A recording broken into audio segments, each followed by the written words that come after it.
लाडकी बहीण योजनेसाठी ज्या महिला भगिनी त्या ठिकाणी आपलं डोमिसाईल काढणार असतील तर त्यांनी सर्वप्रथम अर्ज, त्यानंतर अर्जावर त्या ठिकाणी अर्ज व्यवस्थित भरला गेला पाहिजे, फोटो लावणं आवश्यक आहे, आपली स्वाक्षरी आणि व्यवस्थित माहिती भरणं सुद्धा आवश्यक आहे.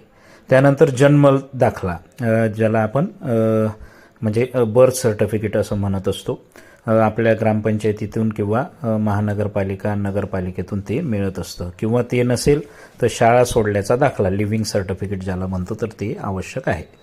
त्यानंतर रेशन कार्ड.